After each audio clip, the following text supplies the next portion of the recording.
Hello दोस्तों। आज के इस वीडियो में हम जानेंगे किस तरह से किसी गिवन एरे के अंदर हम एलिमेंट के थ्रू डिलीट कर सकते हैं। जैसे कोई एलिमेंट एंटर किया, जैसे मुझे 3 डिलीट करना है तो मैं 3 एंटर करूंगा और ये हमारा 3 जो है हमारे एरे से डिलीट हो जाए, यानी deletion of element through the given element. अब इसमें एक कंडीशन आएगा कि या तो एलिमेंट हमें मिल जाएगा और या फिर नहीं मिलेगा। मिल जाएगा तो उसे हम एरे से डिलीट कर देंगे, अदरवाइज हम एक मैसेज देंगे कि एलिमेंट नॉट फाउंड।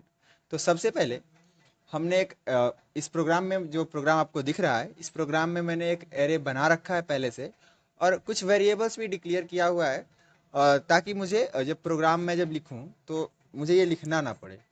जैसे यहाँ पर एक डेल इंटीजर मैंने पहले से डिक्लेयर कर रखा है। ये डेल इंटीजर ही होगा जिसके जो कि यूज़र इनपुट देगा और हमारा जो एरे है उसके अंदर से वो वाला एलिमेंट है जो डिलीट हो जाएगा। और ये एन जो है वो हम एरे के साइज को पता करने के लिए मैंने यहाँ पर डिक्लेयर किया है। इसकी कोई ज़रूरत भी नहीं थी, ये ऑप्शनल है। मैं डायरेक्ट चाहता तो लूप के अंदर ही साइज ऑफ लिख करके बना सकता था, लेकिन मैंने अपने इजीनेस के लिए, ताकि हमारा प्रोग्राम लिखने में थोड़ा इजी दिखे और दिखे भी, तो मतलब लिखे तो डायरेक्ट एन लिख दूं, इतना बड़ा ना लिखना पड़े, तो मैंने एन यहाँ पर डिक्लेयर कर रखा है।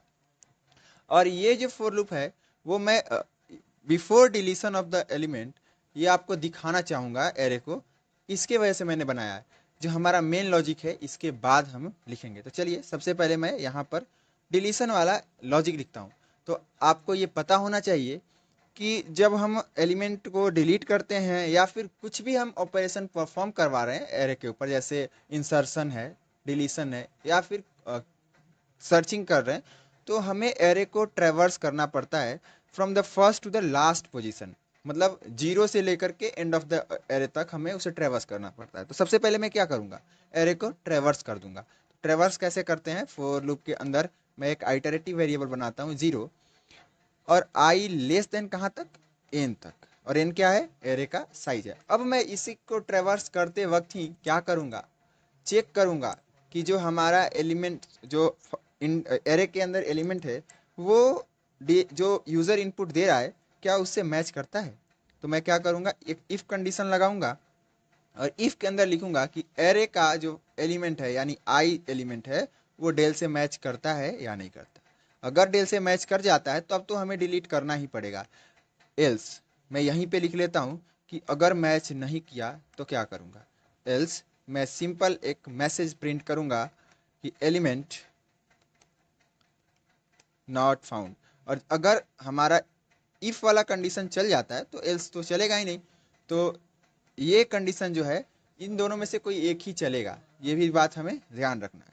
अब मैं क्या करूँगा, यहाँ पर यूज़र से इनपुट ले लूँगा। तो लेने के लिए मैं क्या करूँगा, सी आउट लिखूँगा और लिखूँगा मैं क्या, इंटर एलिमेंट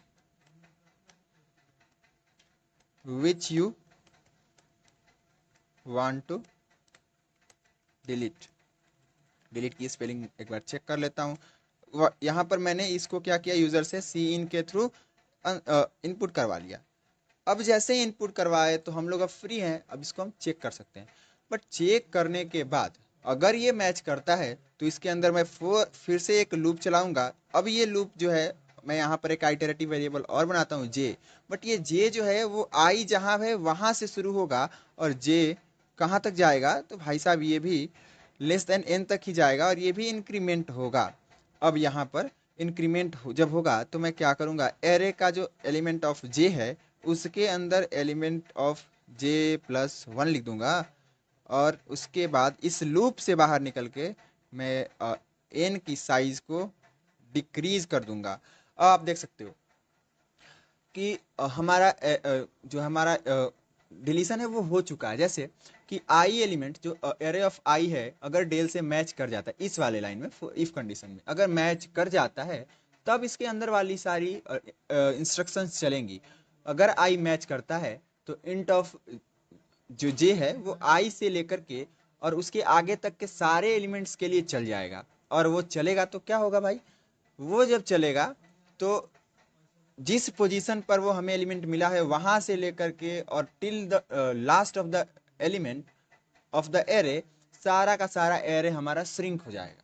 श्रिंक जब होगा तो क्या होगा, श्रिंक होते ही हमारे एरे का जो साइज है छोटा हो जाएगा, मतलब जहां पे एलिमेंट मिला उसको ओवरराइड कर देंगे और करके हम अपने एरे को ही छोटा कर लेंगे। छोटा करने से हमें क्या फायदा हुआ कि वो पोजीशन वाला एलिमेंट उसके आगे वाले पोजीशन के एलिमेंट से ओवरराइड हो चुका है, यानी उस पोजीशन वाले एलिमेंट पर ही हमने एलिमेंट्स को ही बदल दिया और इस तरह से वो हमें डिलीट होकर के मिलेगा।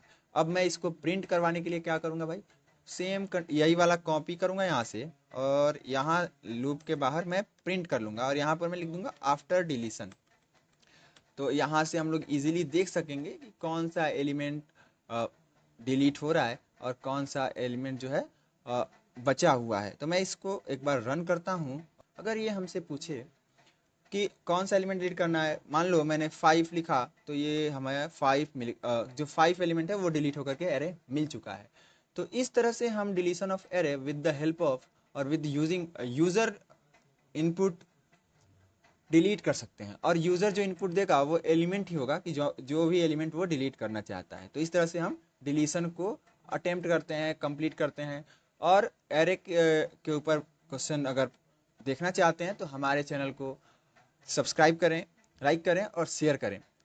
इसी तरह के और भी इंटरेस्टिंग वीडियो के साथ हम लोग और भी वीडियोज़ के साथ मिलेंगे। तब तक के लिए गुड बाय, थैंक यू।